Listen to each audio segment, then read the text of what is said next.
Hi Taurus, this is Jav. Welcome po sa ating channel. By the way Taurus, this is timeless reading. Gamitin ang reading na ito bilang gabay lamang. Kung naka-resonate kayo, comment down. Tandaan ito ay channel reading po. Kunin nyo lang po kung ano ang naka-resonate sa'yo. This is for you Taurus.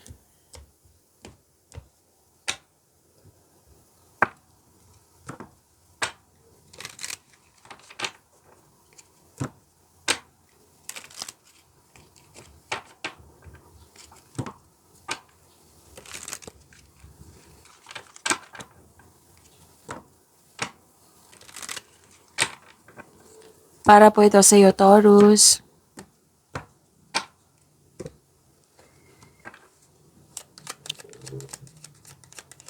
Maraming salamat po sa inyong patuloy na suporta, sa mga nag-donate, sa mga hindi nag-skip ng ads, maraming salamat po. Sa mga hindi pa nag-subscribe, subscribe na po kayo at click bell notification para malaman nyo na may bago tayong video. Para sa mga gustong magpa-reading, comment po kayo ng personal reading. Again, comment kayo ng personal reading and check my reply sa comment section.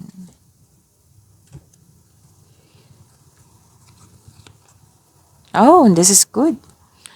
Abundance, love is blooming. Dalawang card na mismo nagsabi niyan. Na makakatanggap kayo ng awards, rewards, fame, or may nagbigay ng compliment sa iyo. Recognition po. At makakatanggap kayo ng tulong o regalo. Proposal, andito po. Pwedeng nagkaroon ng deal, commitment, agreement, usapan. Or pwede din signing of contract to. Or di kaya tungkol to sa buhay pag-ibig, bagong relasyon. Pwede din business partnership. Pwede din na proposal, kasal, ikakasal.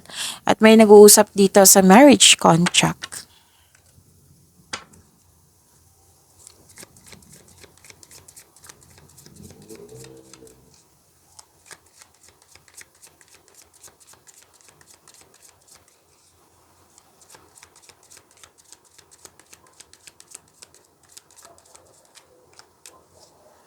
Energy po ni Taurus.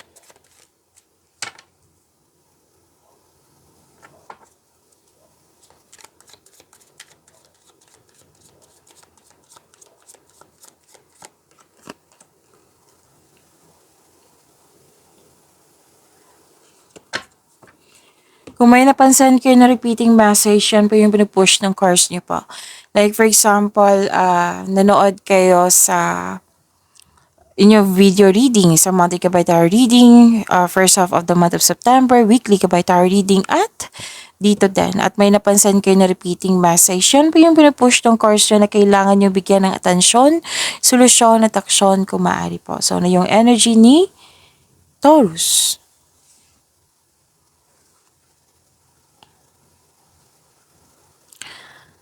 Okay, may nakita ko ditong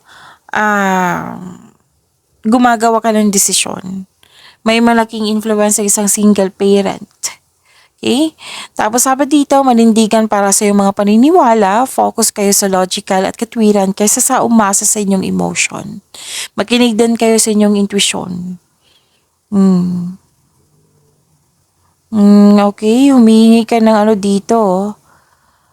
Tulong? Oo. Or advice. At gumagawa ka ng diskarte. Sabi ng yung card, magaling kayong gumawa ng desisyon.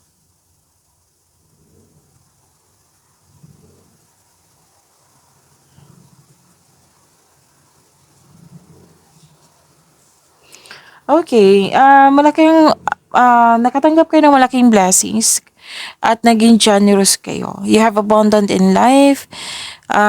You have the support. Tama to. Yung humihingi ka ng advice sa mentor, wiser, life coach pa, or boss mo. Kasi it will help move your life forward. Pwedeng career, kasi may nakita kong career dito. It will help move your career forward. Nakikinig ka din sa inyong intuition, gumagawa ka ng wise choices. So, dalawang card na mismo nagsabi niyan. And very supportive yung grupo ng tao sa iyo. And, kung pagod kayo, if you're not okay, mag-spend time po daw kayo sa inyong inner child or sa mga bata or sa mother figure. Or sa mother nyo. Okay? You have abundant in life. Claim nyo po. Taurus.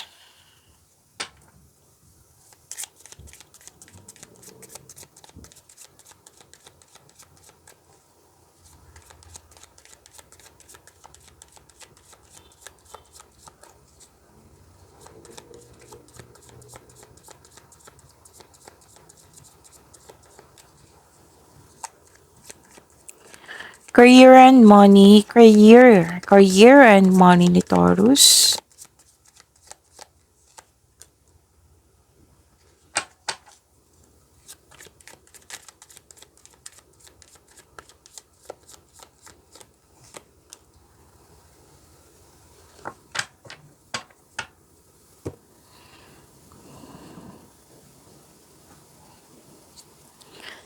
Okay, nakikita ko dito sa inyo career and money, kung nag-aantay ka ng job opportunity or kontrata, kailangan nyo maghintay. Huwag nyo daw hayaan na ma-frustrate kayo sa delay na ito. Same thing sa kaperahan po. Yung inaantay mo pera nagkaroon ng delay. Sa kaperahan, huwag magdesisyon agad na mag-invest or magasta sa isang bagay. Pag-isipan nyo po daw na mabuti, magkaroon ng time for reflection. Time for reflection, makakatulong yan sa'yo. Iwas din yan ng overthinking. Okay, so habaan ng pasensya ang sabi po ng card. And you're willing naman na magbigay ng pasensya po.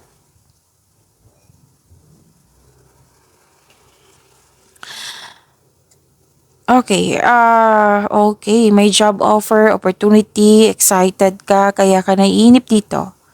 Oh, yung in-offer sa iyo, naka-align siya sa passion mo, kaya excited ka. Pero mangyayari to. Oo, huwag kayong mag-alala, darating din to kasi nakikita ko dito na sobrang busy. Oo. So, sa sobrang busy mo, sabi ng card, kailangan nyo ng time management para maiwasan yung burnout. Kasi mukhang may deadline, umaasa, naghihintay, may nag-expect. Oo. Just make sure you can deliver on your promises, okay?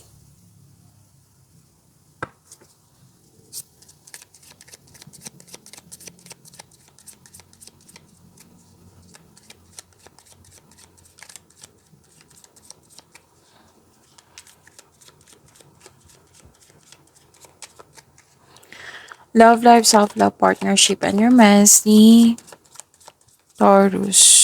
So, this reading is kay Taurus po ito ha.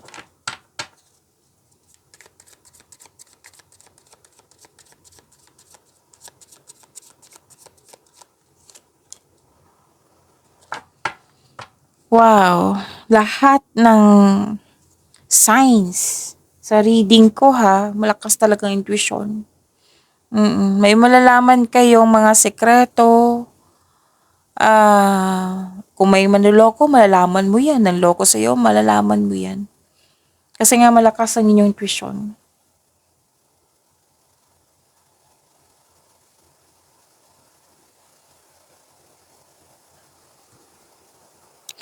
Okay, may sekretong mabubulgar. Nagkaroon kayo ng honest conversation sa mga relasyon. Sa mga single, may malalaman kang about sa isang tao na malalaman mo na hindi siya totoo sa iyo. May taong hindi totoo sa iyo. So be careful of seeing things that are not there. At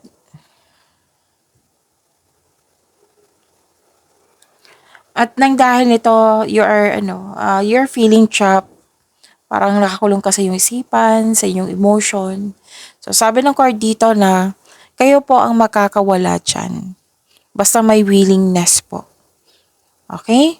So you have to move forward. You have to step out from this kind of feelings na yung iniisip mo. Okay? So, dapat may willingness.